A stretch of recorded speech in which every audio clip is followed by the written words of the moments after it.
नमस्कार मंडळी, मॅक कट्ट्यावर आपलं पुन्हा एकदा स्वागत. कट्टा मकरंदचा खुल्या चर्चेचा वेध घेत असतो आपण विविध बातम्यांचा. मंडळी, महाराष्ट्र विधानसभा निवडणुका आता टप्प्यात आलेल्या आहेत. दिनांक 20 नोव्हेंबर रोजी मतदान होणार आहे आणि त्यामुळे महाराष्ट्रातलं राजकीय वातावरण आता हळूहळू तापत राहिलेलं आहे. आपण बघितलं, आता वातावरणात अनिश्चितता आहे. म्हणजे पाऊस पडतोय, मग तो पाऊस पडला की काहीसा थंडावा जाणवतो, दिवसभर उकाडा, अशी जी वातावरणातली अनिश्चितता आहे ती राजकीय वातावरणात सुद्धा आपण रोज अनुभवत आहोत.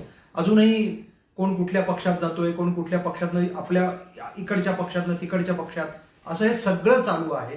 वेगवेगळ्या प्रकारची वक्तव्य येत आहेत. अजूनही महाविकास आघाडीचं पुरेसं काही जमलंय असं वाटत नाहीये. या सगळ्या पार्श्वभूमीवर यावेळच्या महाराष्ट्रातल्या निवडणुकीतला महत्वाचा मुद्दा जरांगे विरुद्ध फडणवीस असा सामना ठरणार का? होय मंडळी, जरांगे विरुद्ध फडणवीस हा या निवडणुकीचा महत्वाचा मुद्दा ठरणार का?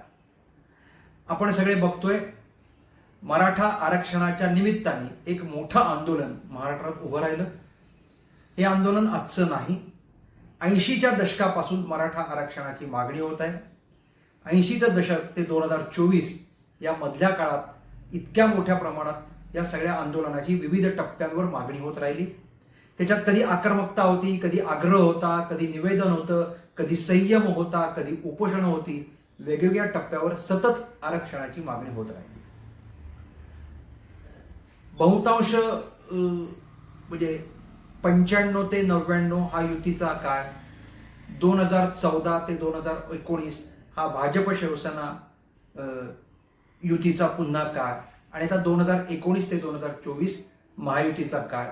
काहीसं पुलोचं सरकार, अपवाद वगळता दीर्घकाळ महाराष्ट्रात काँग्रेसची सत्ता, आणि ज्यावेळी राष्ट्रवादी पक्ष स्थापन झाला त्यावेळी राष्ट्रवादी आणि काँग्रेसची सत्ता, अशी दीर्घकाळ होती. त्यामुळे खरं म्हणजे या दोन्ही पक्षांना मराठा आरक्षणाचा विषय मार्गी लावण्याची अधिक संधी होती, कारण संख्याबळ होतं. आणि दुसरं म्हणजे मुळातच आरक्षण ही सामाजिक न्यायाची भूमिका आहे. समतेकडे जाण्याचा जो समरसतेचा मार्ग आहे त्याकरता हे आरक्षण आहे. त्यामुळे एकीकडे आर्थिक सबलीकरण, दुसरीकडे सामाजिक न्याय, यातून मराठा आरक्षणाचा विषय मार्गी लावण्याची सर्वाधिक संधी काँग्रेस राष्ट्रवादीला होती. कारण काही असतील ते ती पूर्ण करू शकले नाही.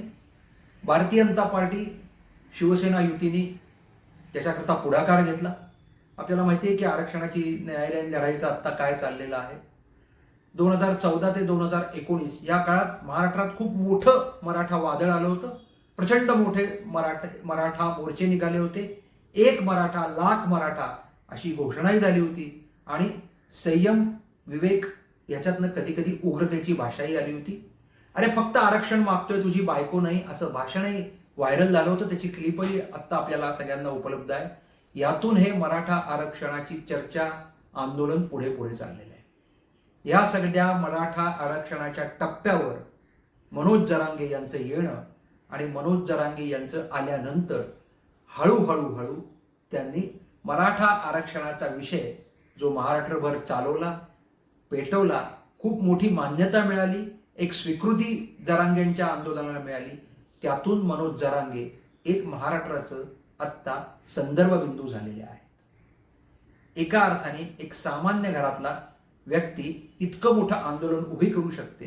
मुळात हे महाराष्ट्राचं यश आहे, कारण महाराष्ट्र राज्य हे असं आंदोलनाचं, चळवळीचं राज्य आहे. परंतु हळूहळू जरांगेंनी आपला भाजप विरोधी पवित्रा उघड केला आणि त्यातला पुढचा टप्पा थेट देवेंद्र फडणवीसांच्या जातीविषयीची भाषा सुरू केली. त्यामुळेच महाराष्ट्र विधानसभेची ही निवडणूक, त्यात मराठा आरक्षणाचा मुद्दा कुठे असणार हा कळीचा मुद्दा आहे. मंडळी, मनोज जरांगे यांची भाषा ना काँग्रेसच्या विरोधात ना राष्ट्रवादीच्या विरोधात, आता राष्ट्रवादी 2 आहेत त्या दोन्हीच्या विरोधात नाही, शिवसेना 2 आहेत त्या दोन्हीच्याही विरोधात नाही, पण भाजप आणि फडणवीस यांच्या विषयात सातत्याने जरांगे आक्रमकपणे बोलत आहेत. का बोलत आहेत? जातीपर्यंत का जात आहेत? नेमकं त्यांना काय करायचंय? निवडणूक लढवायची आहे का आणखीन काही साधायचं आहे? मनोज जरांगे काय करणार या 2 दिवसात निश्चित होईल.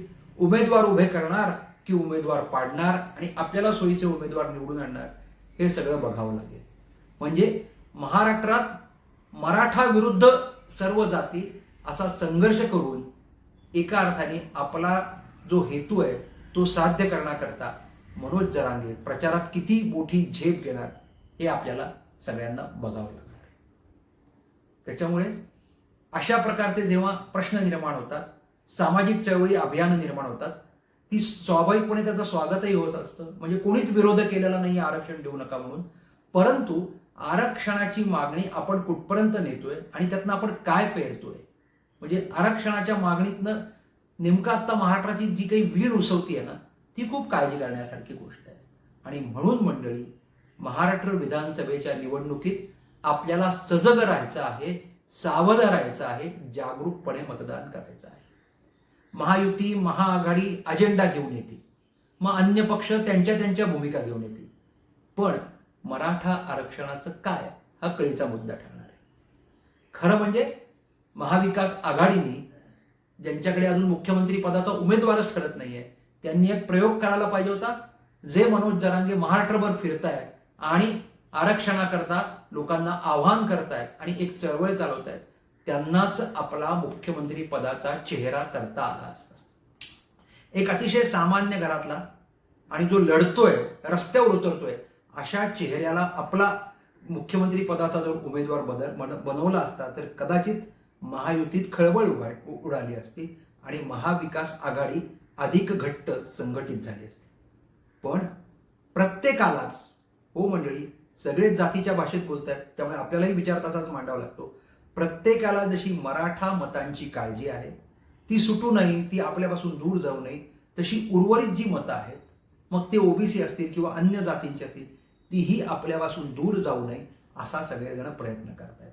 आणि म्हणूनच जरांग्यांचं आंदोलन कोणी चालवलं, जरांग्यांना पाठबळ कोणी दिलं, कोण अदृश्य शक्ती आहेत, जरांग्यांना पाठिंबा देणारे केवळ भाजपाचे राजकीय विरोधक आहेत का भाजपा बरोबर असणारे काही मित्रही आहेत, इथपर्यंतची चर्चा महाराष्ट्रात होतीये.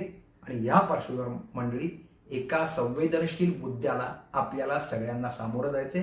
त्यामुळेच आपला विवेक सोडून चालणार नाही, आपलं जे संयमीपणा आहे तो आपल्याला गमवून चालणार नाही, तर अतिशय जागरूकपणे आपल्याला महाराष्ट्र विधानसभेच्या निवडणुकीत 100% मतदान करायचंय. आणि असे जे जे म्हणून सामाजिक स्तरावरचे प्रश्न आहेत, निमित्त आरक्षणाचा असेल, निमित्त कोणावरतरी होणाऱ्या अन्यायाचा असेल, निमित्त कोणतरी वंचित राहत असेल, पण असे सर्व स्तरावरचे, जातींच्या सर्व स्तरावरचे, आर्थिक स्तरावरचे सर्व सामाजिक प्रश्न समजून घेऊन महाराष्ट्राचं हित कशात आहे त्याकरता आपल्याला पाऊल टाकावं लागणार आहे. मंडळी, मॅक कट्ट्यावर आपण निवडणुकांच्या एकेका पैलूची चर्चा करणार आहोत. जसजशा निवडणुका पुढे जातील, जसजसे अजेंडे ओपन होतील, तसतशा एका मुद्द्यांवर आपण विश्लेषण करणार आहोत.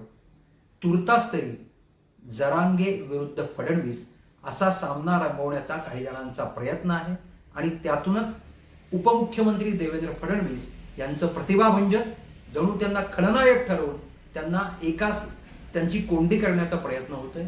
आपल्याला बघावं लागेल प्रत्यक्ष प्रचाराच्या रणधुमाळीत देवेंद्र फडणवीस आपलं कसब कौशल्य कसं पणाला लावतील आणि त्यांच्या भोवतीच्या चक्रव्यूहातनं ते स्वतःला आणि पक्षाला कसं बाहेर पडतील. मंडळी, मॅक कट्ट्यावर आज इतकंच. कट्टा मकरंचा खुल्या चर्चेचा शेअर करा, लाईक करा, सबस्क्राईब करा. धन्यवाद.